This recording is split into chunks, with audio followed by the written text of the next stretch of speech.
de estos videitos que vieron ahora, ¿qué dudas tienen?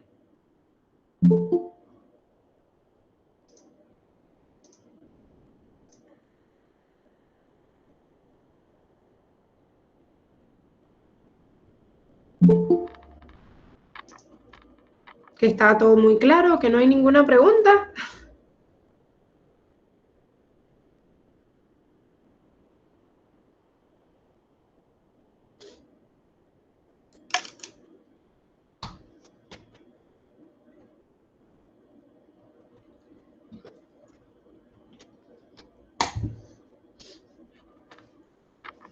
Bueno, Ro, buenísimo. ¿Han alcanzado a leer la unidad o no?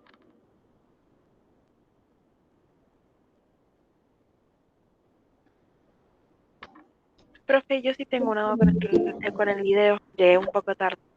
Bien, dale, Male, sí. Decime.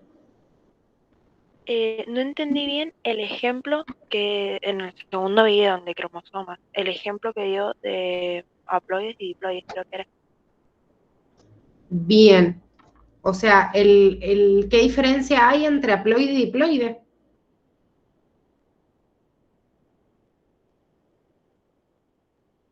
¿Eso, Male? ¿Cómo? Perdón, no lo entendí bien. No, sí, la duda es qué es una célula diploide y qué es una haploide.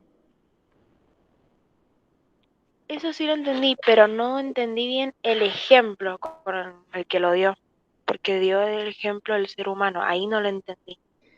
Bueno, en realidad esto más allá del ser humano en cualquier célula u organismo, que esto lo vamos a terminar de entender en la unidad 6, en el cual exista una reproducción de tipo sexual, empezó a haber una fusión entre dos gametas.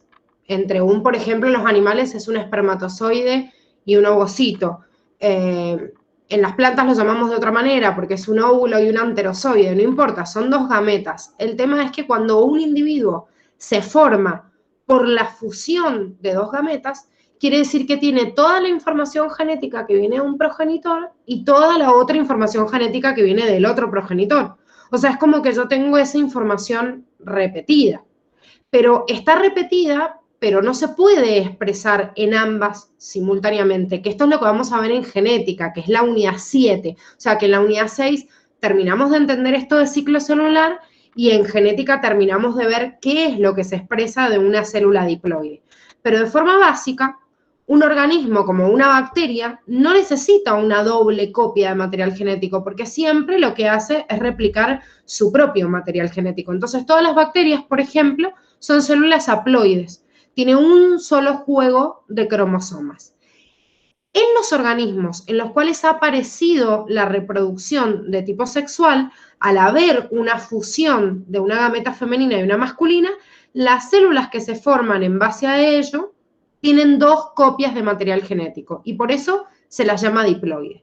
En el caso de nosotros, o sea, de los seres humanos, así como podría pasar con cualquier animal, todas las células de nuestro cuerpo vienen de la fusión de esas dos gametas del papá y de la mamá.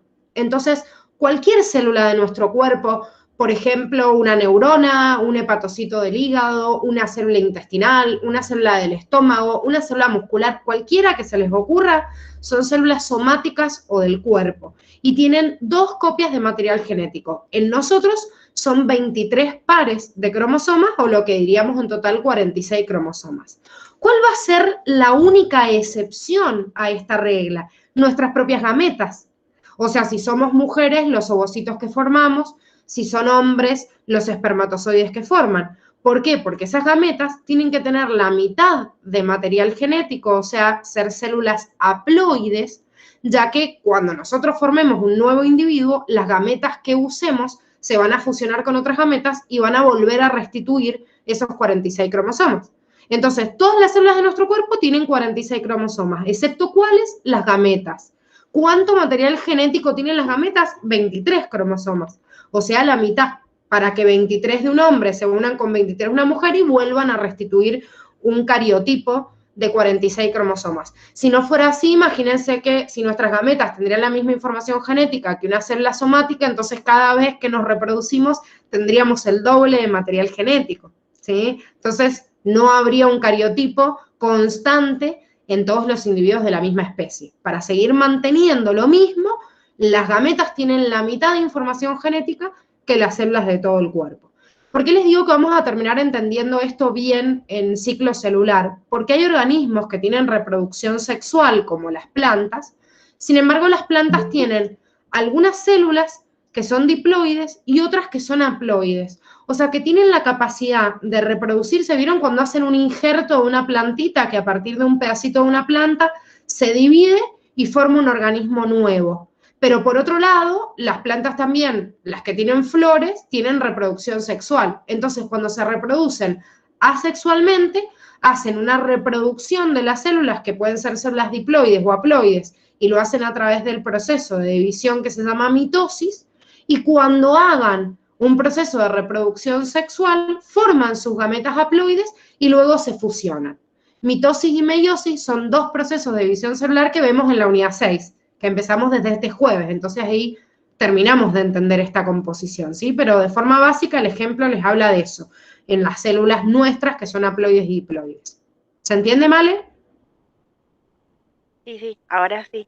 Después, profe, otra pregunta que tenía era sobre el primer video que nombraba algo de la enfermedad. ¿La diferencia es por el cambio de la proteína nada más? ¿Para qué? ¿De qué parte del video? Si no me equivoco, creo que es del primer video Mm. que nombra una enfermedad. Ay, no sé qué enfermedad, porque están nombrando mutaciones, hay Profe, varias. creo que dice de la anemia falciforme. Ah, bien, bien, Claro, bien, bien. esa. Bueno, nosotros vamos a ver muchos tipos de, digamos, de patologías y muchas de ellas hereditarias, como puede ser la anemia falciforme.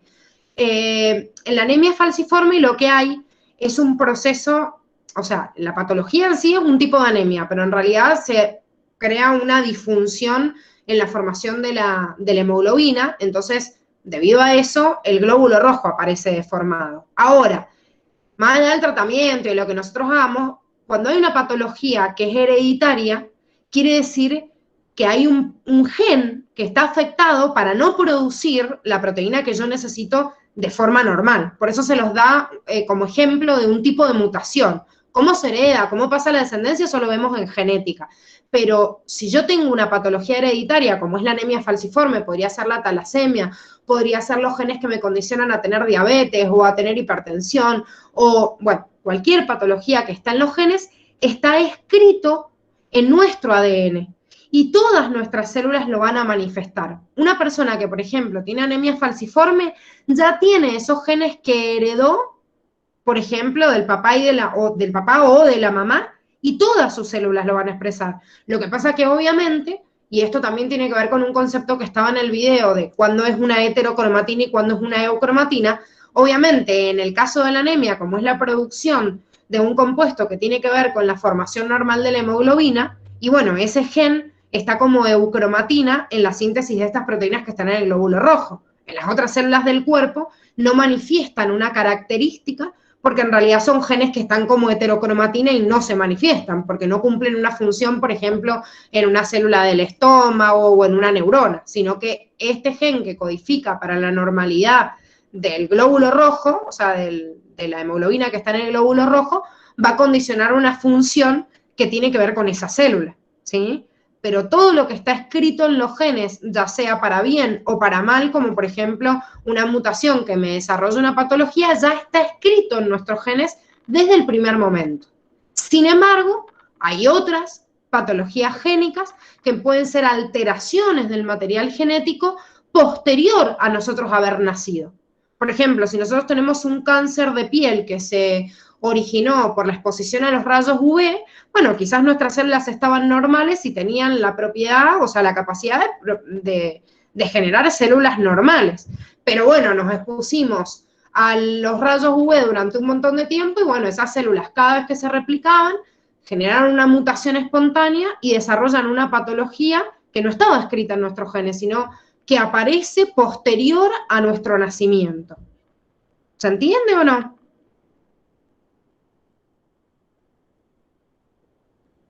Sí, ahora sí, profe. Esas eran mis dos dudas. Bien. De todas formas, como les digo, muchas de estas patologías y mucho de la herencia de estas patologías lo vamos a terminar de entender justamente en genética, que faltan 2 unidades, nada más la unidad 7 es genética, y ahí vamos a analizar muchos casos en los cuales hay patologías que ya están escritas en los genes desde antes y otras que son definidas como enfermedades multifactoriales, como yo les estaba nombrando recién, la hipertensión o la diabetes o algunos tipos de cáncer, en los cuales nuestros genes pueden tener algo que me condiciona que se desarrolle una patología. Sin embargo, son patologías multifactoriales. Entonces, los factores del ambiente hacen que esa patología se desarrolle o no. Yo puedo tener un gen que diga que yo tengo predisposición a ser diabético, pero quizás yo toda la vida fui deportista o tuve una buena alimentación, no tuve ningún condicionante externo, quisiera que esos genes se desarrollaran, entonces quizás tenía los genes que me decían que podía tener diabetes, pero nunca se activaron. O sea, esto puede pasar. Hay algunos genes que pueden estar escritos, pero que necesitan de factores externos para potenciarse o para expresarse. A veces aparecen ocultos, nunca se traducen, o sea, nunca se transcriben y se traducen, entonces no se desarrolla una determinada característica o en este caso una determinada patología. Igual que los tipos de mutaciones, chicos, también los vamos a volver a repasar en la unidad 7. No sé si quedó claro, si tienen alguna otra pregunta.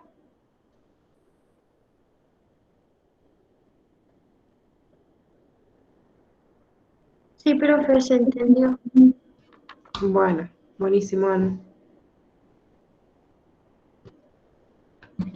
¿Ninguno más? Sí, yo, profe, las mutaciones puntuales, adiciones y demás, no las entiendo muy bien.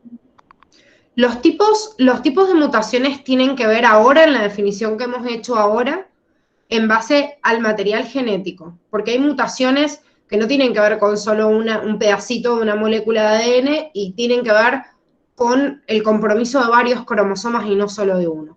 La definición más clara que está acá en la unidad de ácidos nucleicos es decir, miren, la molécula de ADN es una que nosotros heredamos y que forma, por ejemplo, no sé, el cromosoma 1, otra que forma el cromosoma 2, otra el 3, bueno, y así hasta el cromosoma 23. Esa molécula de ADN puede tener distintas fallas. A veces puede tener el cambio, que es lo que vos decís como puntual, de una base por otra, y al tener un cambio de una base por otra, por ejemplo, la ADN polimerasa, en vez de colocar, no sé, una adenina, colocó una timina. Bueno, hizo procesos de corrección que nosotros ya vimos, la corrección coduplicativa, la postduplicativa, pero si después de esas correcciones igual no se logró solucionar el problema y queda pegada, por ejemplo, una timina en donde debería haber una adenina, bueno, a eso se le llama mutación puntual. Entonces, en base a esa mutación puntual, puede ser que cuando esa molécula se transcriba a una molécula de ARN, me dé una secuencia en donde ese cambio de base me codifique para otro aminoácido, o puede ser que en realidad esa mutación puntual sea silenciosa. ¿Qué quiere decir que sea silenciosa? Ustedes han visto en el código genético que hay codones que son distintos, pero que me dan el mismo aminoácido. Entonces, a veces yo puedo tener una secuencia de ADN que se codifique, o sea, se transcriba a una de ARN, y que los codones del ARN, aunque uno cambie y sea distinto, me codifique para el mismo aminoácido. Entonces, la mutación está, porque mutación se le llama al cambio de la secuencia de la molécula de ADN. Sin embargo, está la mutación, pero no se expresa, porque me codifica exactamente al mismo aminoácido. Entonces, la mutación puntual puede tener el cambio de un aminoácido por otro, o puede tener una mutación silenciosa en la cual no se manifiesta en el proceso de transcripción y de traducción. Ahora, puede ser que haya fallas en el material genético que sean más grandes. La pérdida de todo un segmento que se le llama deleción, o que un segmento esté de más, que se lo llama inserción. Incluso en esa inserción puede estar duplicado otro segmento, ¿sí? Y se le llama duplicación. Después de eso hay un montón de otras variaciones de mutaciones, porque puede ser que la mutación sea que un segmento de un cromosoma se intercambie con otro, que se le llama traslocación, o que se rote completamente, o que se fragmente el cromosoma en dos, o que aparezca todo un cromosoma completo de más y me dé una aberración de tipo numérica, como pasa en una persona que tiene síndrome Down. Entonces, hay otras mutaciones más complejas que las vamos a complementar viéndolas en la unidad de genética. Pero parándonos en la molécula de ADN, puede ser que haya solo un cambio de una base por otra, que yo pierda un segmento o que se agregue todo un segmento nuevo. Entonces pensemos que todo ese material genético que está codificando, se está transcribiendo un ARN y ese ARN a proteínas, cualquier cambio que sufra puede tener repercusión en el proceso de transcripción y de traducción. Y el resultado de eso es que yo fabrique una proteína que sea anómala, o sea, que no pueda cumplir con su función, y eso me puede desarrollar una patología de todo el organismo. Por ejemplo, el cambio de tan solo una mutación puntual y el cambio tan solo de una base que me codifica otra proteína me puede desarrollar la falta de una proteína y desarrollar toda una patología, por ejemplo, que se llama fenilcetonuria. Y la persona que tiene fenilcetonuria tiene expresión de esa patología en todo su organismo, pero en realidad lo que falla es un solo gen. Claro, falla un solo gen, pero si ese gen falló en las células originales que le dieron origen a ese organismo, en ninguna de esas células se puede producir la proteína normal. Entonces la manifestación de la patología es de todo el cuerpo. Ahora, si se produce una mutación en un momento puntual de la vida, como yo les decía recién, no sé, por exposición a los rayos UV, y bueno, quizás el tejido anómalo esté solo en la epidermis cuando se esté desarrollando ese proceso, que puede ser el desarrollo de un cáncer de piel, y no me está afectando a todas las células, solo a esas, porque el proceso ocurrió en la vida del individuo, y no en la célula que le dio origen a todo el individuo. Por eso es importante diferenciar una mutación en una célula somática que en una célula germinal, en una gameta que le da origen a todo el cigoto y a todo el embrión. ¿Se entiende? Sí, profe, ya entendí. Gracias. No, de nada, Aus. Bueno, chicos, recuerden igual que mañana vamos a tener toda una clase de repaso. Porfa, hoy a la tarde terminen de leer el cuadernillo, los que no lo han hecho. Pueden repasar con todos los videos, están subidos todos en la plataforma, en orden cronológico. Si no, acuérdense que tienen el enlace del canal y pueden buscar otros videos si no está subido justo el de su comisión o no entendieron justo en esa clase, sino que hay otro video por ahí alternativo de dudas y consultas.